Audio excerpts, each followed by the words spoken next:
Šiandien svarbiausios naujienos atkeliauja iš Sudano. Čia šalis stebi besiplečiančią dronų karo eskalaciją, kuri paverčia konfliktą vienu iš technologiškai pažangiausių mūšių regione. Tačiau šių sistemų paplitimas abiejose pusėse įkalina karą lėtesniame, išsekimo pagrindų vykstančiame modelyje, kuris ima priminti karą Ukrainoje. Greitojo reagavimo pajėgų RSF vadas neseniai pareiškė, kad jei Sudano ginkluotosioms pajėgoms SAF nebūtų tiekiami dronai, konfliktas jau būtų pasibaigęs. Šis teiginys atspindi naują realybę, kurioje dronai pakeitė jėgų pusiausvyrą ir neleidžia nei vienai pusiai greitai pasiekti proveržio. SAF gebėjimas integruoti naujas sistemas, įskaitant iraniečių Mohajer 6 bei turkų Bayraktar modelius, leido įveikti ankstesnius praradimus, atgauti kontrolę svarbiose kelių atkarpose ir pralaužti Dilin apsuptį. Iš tiesų, šios sistemos padidino SAF žvalgybos ir smūgių galimybės, kas sulėtino RSF puolimą ir privertė juos pergalvoti savo strategiją. RSF buvo pirmoji, kuri Sudano mūšio lauke panaudojo dronus, ir tai iš pradžių suteikė jiems pranašumą. RSF naudoja CH-95 dronus ir kitus modifikuotus komercinius kvadkopterius, galinčius nešti minosvaidžius sviedinius. Dabar abi pusės naudoja platų sistemų spektrą, įskaitant ilgų nuotolių dronus, tokius kaip Bayraktar TB2 ir Irano tiekiamus Mohajer 6, kuriuos naudoja SAF pajėgos. Išoriniai paramos tinklai leido šiam plėtimui vykti. Turkija ir Rusija tiekia SAF, o RSF gauna įrangą per logistikos koridorius iš kaimyninių Libijos ir Čado. Šie tiekimai normalizuoja dronų naudojimą visame konflikte ir didina smūgių dažnį bei geografinį išplitimą. Iš tiesų, abi pusės dabar naudoja FPV ir mažus bombonešius dronus, taip išplėsdamos savo operacinį veikimo lauką ir neleisdamos koncentruotis pėstininkams. Į apkasus be oro apsaugos dislokuoti kariai taip pat yra pažeidžiami, nes dronai gali juos aptikti ir smogti iš viršaus. Svarbiausia, kad dronai gali taikytis į šarvuotą techniką ir pataikyti į pažeidžiamiausias vietas, tokias kaip viršus ar galas, tai kritiškas aspektas, dėl kurio Ukrainos mūšio lauke teko iš esmės perkurti tankus.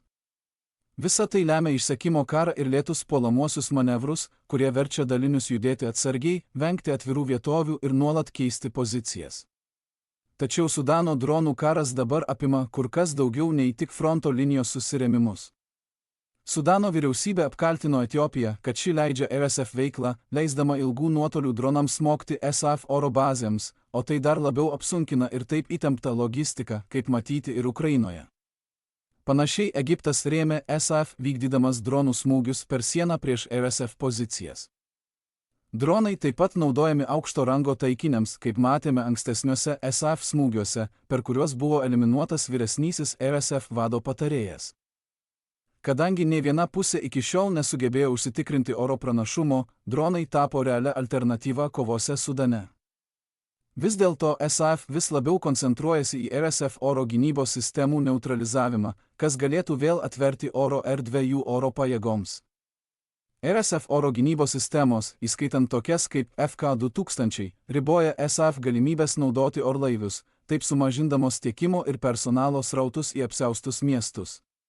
Be šių oro gynybos sistemų ir nekontroliuojamoje oro erdvėje, SAF galėtų lengviau pralaužti miestų apsuptis ir vykdyti bombonešių smūgius, sukeldama didelius nuostolius.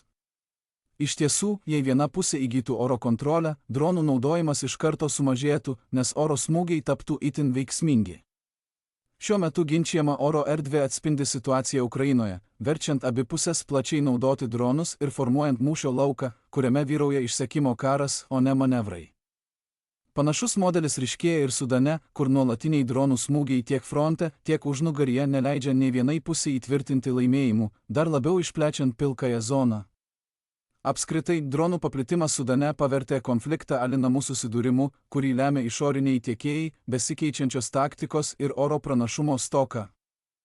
Jų naudojimas išsiplėtė nuo smūgių fronto linijoje iki ilgų nuotolių operacijų, nukreiptų į infrastruktūrą ir oro bazės, taip stiprinant išsekimo karo modelį. Šis pokytis rodo, kad karas ir toliau primins kitus dronų gausiai naudojamus konfliktus, kuriuose technologijos lėtina sprendimų priėmimą, o ne jį spartina. Didėjanti priklausomybė nuo dronų taip pat kelia klausimų, kaip būsimos derybos ar paliaubų susitarimai spręs šią nuolatinę grėsmę.